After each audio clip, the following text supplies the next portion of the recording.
Y la satisfacción de estar en comunicación con el expresidente de la República del Paraguay, el doctor Federico Franco. Doctor, un placer, muy buen día. Buen día para vos y para los compañeros que están contigo en la mesa y por supuesto extensivo a la enorme audiencia de esta prestigiosa emisora. Bueno, doctor, estamos muy preocupados, ¿verdad?, por toda esta situación política, económica del país. Similar durante su mandato. ¿Y cómo solucionó, por ejemplo, con los transportistas, con el subsidio, si es que pasó esto?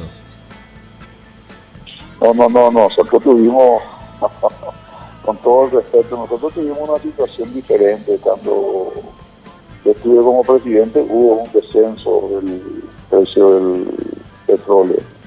El precio del barril bajó a niveles interesantes. Nosotros logramos bajar 520 guaraníes el precio del gasoil, 520 guaraníes por litro el precio del gasoil en este periodo de 14 meses. Y el pasaje bajamos en 300 guaraníes. Así que nosotros seríamos el ejemplo opuesto de esto. Más, justamente me enviaban TDT ayer jueves de decisiones que habíamos tomado respecto a la reducción del precio del gasoil. El gasoil, o sea, el combustible en general es un commodity. Nosotros no tenemos petróleo en el Paraguay hasta ahora, que seguramente debe ser otro tema después. Al no tener petróleo, lógicamente dependemos de este commodity preciado a nivel internacional. Y se considera, para que la gente tenga idea, porque veo que están haciendo manifestaciones, siempre es importante informar a la gente. El que no se informa se deforma. El precio del gasoil no depende del presidente de la República. El precio del gasoil depende de los precios internacionales. Llegó a estar 140, bajó 23%, porque llegamos a 113, 114. El día de ayer, esta mañana todavía no dice. Al tener el precio del gasoil, al tener el barril del petróleo de esos precios, lógicamente a partir de ahí se hace el precio del combustible. Y el precio del barril del petróleo subió por la invasión rusa a Ucrania. El segundo elemento importante es el dólar, se está disparando de un buen tiempo hasta parte, estamos en 7.000 guaraníes cada dólar. Y el tercer elemento es que hubo una bastante crítica del río Paraguay. Entonces el transporte del combustible ya no puede hacerse como antes. Si antes una barcaza podía, por ejemplo, transportar, vamos a hacer números redondos, 10 millones de litros de combustible, hoy esa empresa puede transportar apenas la mitad, o sea, 5 millones de litros de combustible. Luego, el transporte desde el kilómetro 171, donde se hace el desalije, allá en Buenos Aires, cerca de Zárate, se encareció. Y el último elemento, y yo creo que es así, es una responsabilidad del gobierno, el impuesto selectivo al consumo muy alto.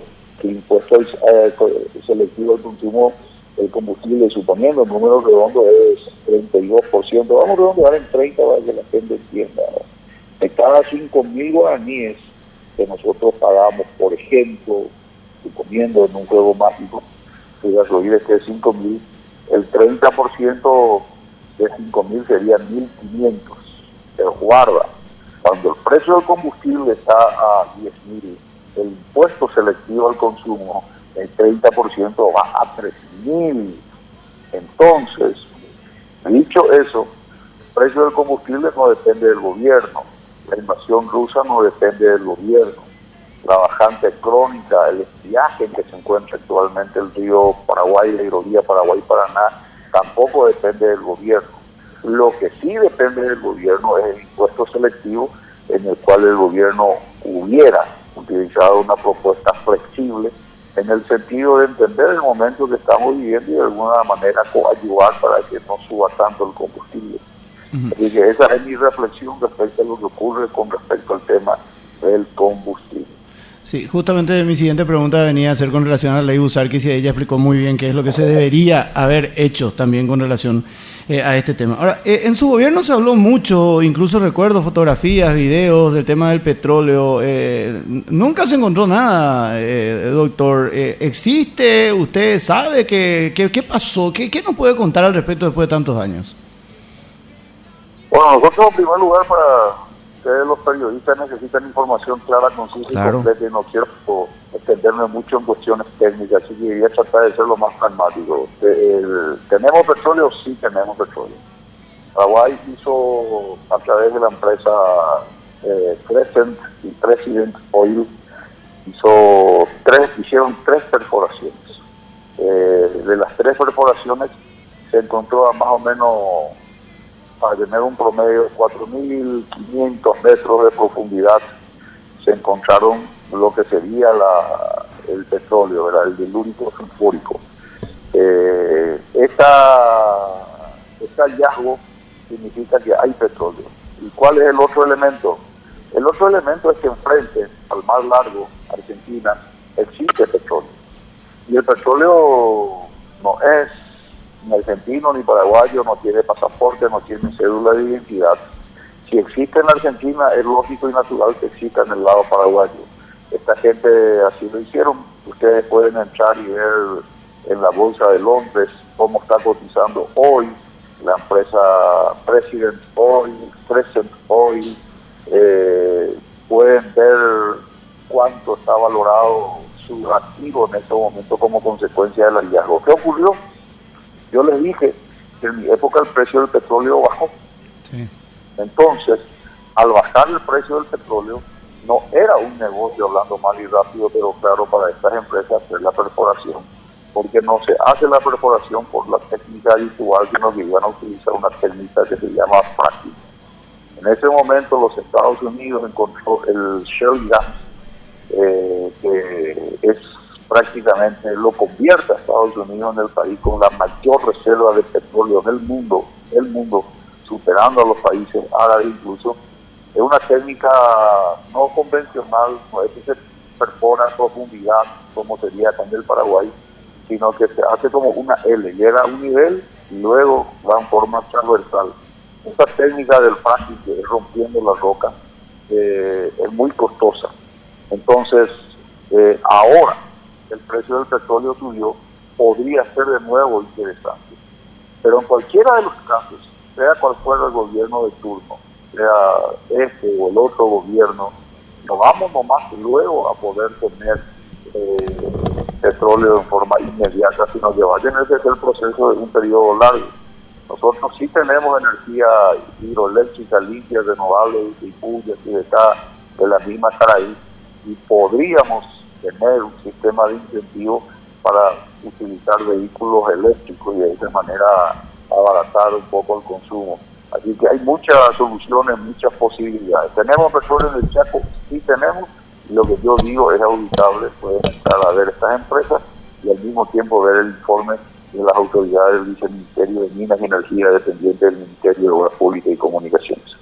El Senado aprobó 450 millones de dólares de préstamo para pavimentación de rutas.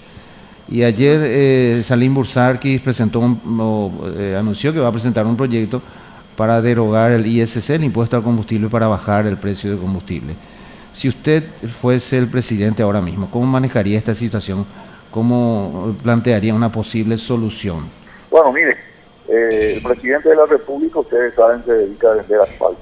El presidente Mario Abdo Benítez es uno de los más fuertes vendedores de asfalto en caliente y en frío en Paraguay. Así que la aplicación podría venir por ahí. Este gobierno se ha caracterizado por priorizar las pavimentaciones asfálticas, lo cual no deja de estar bien. La duplicación de la Ruta 2 es un ejemplo. También lo que está haciendo con el tema de la Traschaco. En fin, uno ve en el Paraguay en este momento, y hay que reconocer que hubo un gran incentivo con respecto a la construcción de asfalto, pero la construcción de asfalto beneficia a muy pocas personas. En el periodo en que yo estuve, nosotros priorizamos la construcción de empedrado porque teníamos que favorecer a la mano de obra. Cuando uno hace empedrado está dando trabajo a muchísima gente. En primer lugar, en forma colateral ayudan a las vendedoras de empanadas, de yuyo, la farmacia, los puestos de venta de diario, los restaurantes, hoteles, alojamientos, en fin. Es impresionante la movilidad que se da cuando se construyen empedrados. En cambio, el asfalto viene una máquina, hace el asfalto y apenas son 10, 12 personas las que están trabajando. El presidente, repito por segunda vez, y esto no es ningún descubrimiento, es el más fuerte vendedor de asfalto para todas las empresas. De ahí el interés que puede haber. En segundo lugar, creo que el presidente de la República, con todo respeto, se ha caracterizado por estar ausente en los momentos. Este es un momento en el cual, sin dejar de lado la construcción del asfalto, se tenía que haber incentivado las construcciones de empedrado a lo largo y ancho del país, así como también las construcciones de obras de infraestructura, tipo de escuelas, centros educativos, puestos de salud, para generar trabajo. Y a la gente lo mitando después no Carujanguá, y a Cororombá lo mitando después o Carujanguá. A usted lamentablemente va a estar cerca y presidente Mejía Tiopilla. Y esa situación genera lógicamente una cuestión complicada. El precio del combustible sigue subiendo, no hubo aumento de salario, cada vez cuesta más trasladarse de un lugar a otro.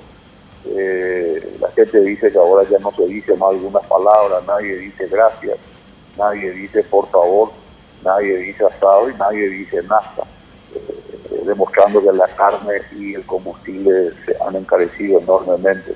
Yo creo que el presidente de cada gobierno tiene que fijar sus preferencias. Respecto a la presentación del senador Saldín Busarquis para que el precio del combustible tenga por lo que se llama un colchón, o sea, si el precio del combustible llegara a bajar, no se va a bajar todo lo que tiene que bajarse para dejar un pequeño colchón. Se llama fondos anticíclicos y eso se hace en países de avanzada. Creo que acá en América Latina, Chile es el que tiene la experiencia de un presupuesto flexible de esa manera y tiene un colchón para fondos anticíclicos. Uruguay también podría ser.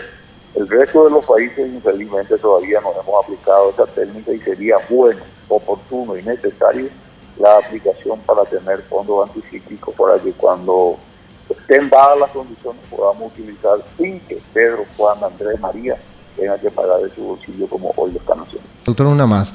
¿Usted cree que se tiene que modificar ese artículo que permita a un presidente volver a candidatarse? Sí, señor. Yo adhiero y endoso firmemente la posibilidad de que cualquier presidente tenga la posibilidad de optar por una reelección más. Al estilo Estados Unidos, ¿verdad? Podría ser 2 periodos. En primer lugar hay que bajar el plazo del tiempo, en vez de 5 bajar a 4 años, y en segundo lugar, además de bajar, permitir la posibilidad de una reelección. Creo que nadie puede hacer absolutamente nada en 5 años, es impensable. Creo que 8 años es un tiempo razonable, y luego de esos 8 años nunca más, en ningún caso, bajo ningún tipo de circunstancias, tener la posibilidad de reelección, para evitar eso que significó un verdadero paréntesis trágico en la vida democrática del país, como sin lugar a duda fue la dictadura de Alfredo Stroessner Maciagua, la dictadura más sangrienta de América Latina. Doctor, muy amable, un fuerte abrazo, gracias por atendernos. Gracias a ustedes, muy amable, muy gentil, y seguimos siempre firmes por el bien del Paraguay. Gracias. El doctor Federico Franco es presidente de la República hablando aquí en CAACUPE. Sí.